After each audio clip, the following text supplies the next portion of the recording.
Hello, friends. Good afternoon. It's the first week in August, and I'm overdue to give you a State of the Church update.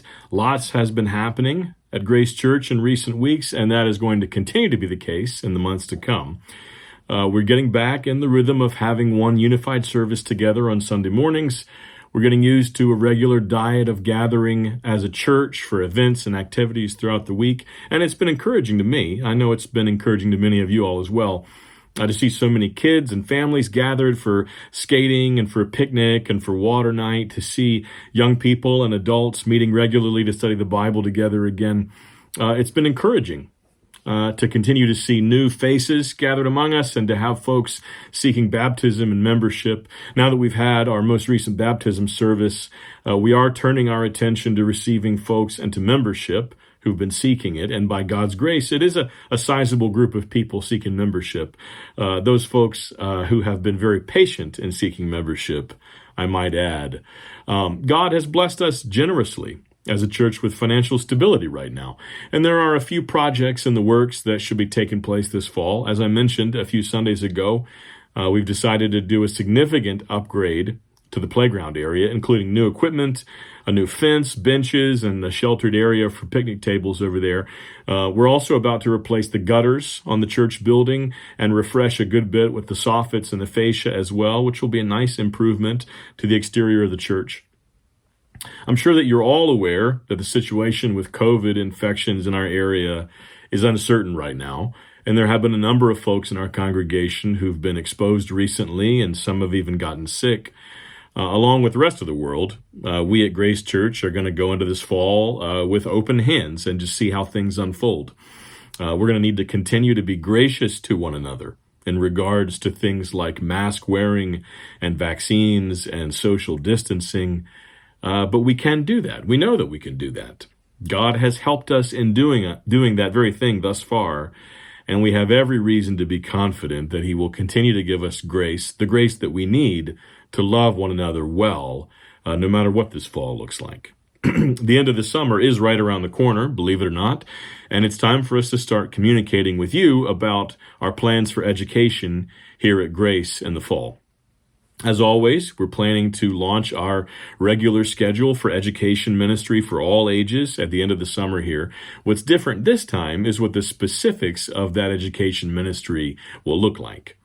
And we find ourselves in a unique time here, when we're about to start up an education program that has been on a hiatus, for the most part, for over a year now.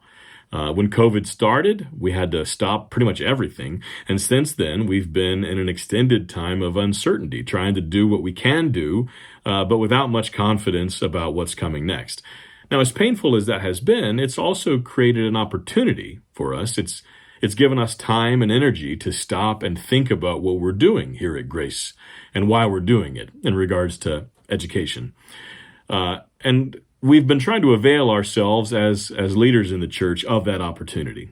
We've been thinking carefully about what this congregation learning the Bible together looks like, about what's been working well in that regard, and about what hasn't been working well, about what's been most effective, and about what we could be doing better.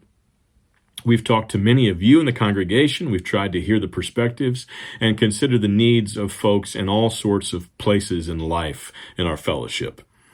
And in that process of thinking and listening, we've learned a few lessons. Lesson number one, we were probably trying to do too much before. Our schedule had gotten too full. And many of us were wearing ourselves out. We heard from many of you that the extended break from regular activity during COVID has actually been a blessing in that way, in that you've realized how busy life had gotten and how spread thin you had become. There was sometimes so much going on at Grace Church that our volunteers were burning out. Our families were having to scramble to keep up with everything. And we didn't have space or energy for the kind of outreach in the community that we really need to be doing, or oftentimes the kind of fellowship that we need to be having with one another. For some of us, this was especially the case on Sundays. And Sundays sometimes felt more like a mad dash from one event to another than a day focused on rest and worship. And the stripping down of our Sunday activities over the last year was in some ways a welcome change for many of us, because it enabled us to have a more relaxed and more thoughtful Lord's Day, which we needed. Now, honestly, I feel that way myself. And one of the first things that struck me last summer when everything was shut down was that I was surprised by how much my family had been doing before COVID, and how few evenings we were spending together regularly at home. So lesson one is that we have been too busy. Lesson two is that we need Bible education in the church probably more now than ever. Knowledge of the Bible is low, both in the world around us and in the church, and it's getting lower. We probably don't appreciate how low it is, how little people in the church really know about what the scriptures actually say, because we are comparing ourselves to the world. But the fact is that the need to learn the Bible, to really know what it says, is probably greater than it's ever been for us, both for adults and children at a church like Grace Church. A strong emphasis on teaching and knowing the Bible has been a central part of the legacy that God has established here at Grace Church. And this is exactly the wrong time to lose sight of that legacy. We need to be working diligently and proactively to see that we and the generations that follow us are given more resources and support and encouragement to pick up the Bible and to study it and to understand it. That's lesson two. Even while we're realizing that we've been too busy in a lot of ways, at the same time, we're recognizing the need for biblical education is greater than ever. And we don't want to be providing less for our people in terms of instruction about the scriptures. Now, lesson three, we also need to be more flexible and adaptable in how we study and learn the Bible. We learned this last year that things can change more rapidly than any of us thought they could. And in the future, in human terms, it's surprisingly uncertain. All that it takes is one little virus and all of our well-laid plans fall apart right before our eyes. Now, we adapted as best as we could this last year on the fly, and God made much of our meager efforts, and we learned all kinds of new things. But the fact is that too much of our education ministry here in the past has been only in the form of large classes meeting at the church and listening to lectures. There's nothing wrong with lectures and large classes meeting at the church. We want to be people who are eager to be taught the Bible and ready to listen to theological instruction. But we also don't want our entire program for education as a church to be dependent upon classes offered at the church. We really need more flexibility and varied methods for learning the Bible than that. We need resources that we can continue to use in the midst of daily life throughout the week. We need more small group Bible studies, more resources for families studying the Bible together and teaching it to their kids at home. We need an education ministry that is robust and excellent, but that doesn't rely completely on classes at the church and can therefore continue regardless of what happens at the church. And in that way, better permeate our lives all week. That's the third lesson. Biblical education at Grace Church needs to be more flexible and more adaptable and varied. So with those lessons in mind, we've been thinking a lot about what Christian education might look like for us at Grace Church this fall and going forward. How do we go about accomplishing these goals, some of which seem to even be at odds with each other? I mean, how do we offer more and better resources for learning the Bible without further overloading people's schedules? And how do we do that with more variety and flexibility? Well, we have a plan. We want to try to do things a little differently this fall and see if some change might help us to better learn and love the Bible. Our plan has several parts, and I want to lay out just the bare bones of it for you now. The elders and the education committee have discussed these things, and we are on board together, but there are still a lot of details to work out. So, starting this fall, we want to have our primary time of Christian education for the whole church be on Wednesday evenings. Outside of Sunday services, that will be the prime time of instruction for children, for adults, for everyone. The feedback that we've gotten is that Wednesday nights are a good time for many of you, and so we want to focus our energies there. We are going to restart our Wednesday night dinners, And then following dinner, we're going to have Bible instruction for all ages, classes and activities and games for kids and teenagers, and small group Bible studies and discussion groups for adults. The idea is that anyone that shows up at Grace Church on a Wednesday night will find the church full of people eating and socializing and learning the Bible together. And regardless of their age or place in life, there will be a place for them to jump in and learn. Outside of Sunday services, that will be our main event for Christian education as a church. Wednesday nights will be the time when most of us gather together to learn the Bible during the week. Now, on Sunday mornings, we will not have Sunday school as we have in the past. Depending on interest, we'll probably have a class or two, a small group Bible study, or another prayer meeting maybe for folks who want to gather together before the service on Sunday mornings, or to be a resource for those who aren't available on Wednesday nights. But most of us are going to plan to get here for worship in the main service at 10 a.m. We'll be able to come in as families without scrambling to get to 5 different classes at the same time, and we'll be able to give the best of our attention to worshiping together as a church.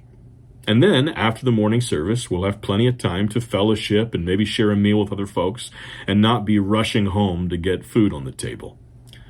Now, in addition to the primary time of education on Wednesday nights and some supplements offered on Sunday mornings before the service, we're also looking to have a more robust and organized plan for other small group Bible studies. We dabbled in this a little bit before COVID, but it's time now to really give it a go. Our plan is to have a number of small group Bible studies meeting at various times and places throughout the week, in addition to Wednesday night at the church, and for those groups to be studying the same sort of material.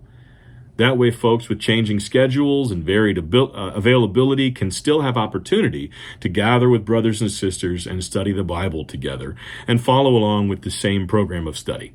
If Wednesday nights don't work for you, and a Thursday morning or a Monday evening is better, then we can organize a group with some other folks who share your schedule, and you can meet together and study the Bible and fellowship then. And even if your schedule changes, you can switch from one small group to another, ideally, and be able to stay on roughly the same page with other folks in the congregation. Now, most of the small groups we expect to be open to anyone, but some might choose to be groups of just women or men or couples or singles or whatever. Whatever need there is, we could work to accommodate it. Also, in regard to children's education, we're going to be using a curriculum for our Wednesday night classes that also includes materials for devotions at home the other 6 nights during the week. So we'll provide all of you with resources for leading your family in devotions at home that complement the main lesson being taught on Wednesday nights.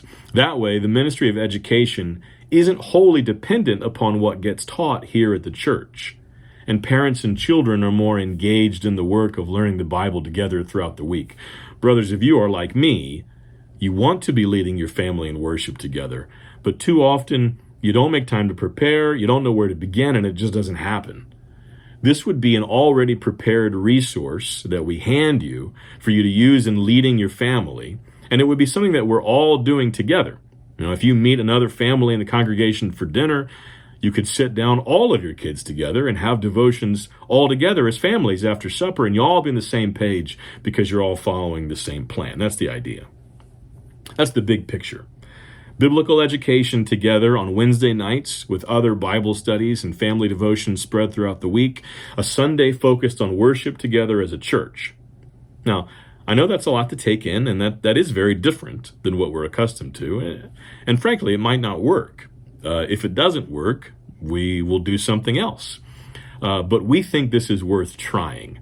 The elders think this might be a better way to move forward in making Christian education a priority in our congregation that it needs to be, while also meeting people where they are and being ready for whatever might come around the corner next. Pastor Baxley and the rest of the education committee are the ones figuring out the details right now and getting everything in order. Our hope is to launch this after Labor Day at the beginning of September. You've already received a questionnaire about your availability for volunteering. But if you're interested in helping out with this and you haven't let us know yet, contact Pastor Baxley. Personally, I'm excited about this. And I think it could lead to a Grace Church where the word of Christ dwells in all of us all the more richly. Thank you for listening, and thank you for being willing to try new things sometimes with us. I am grateful for you, and I am grateful to be your pastor.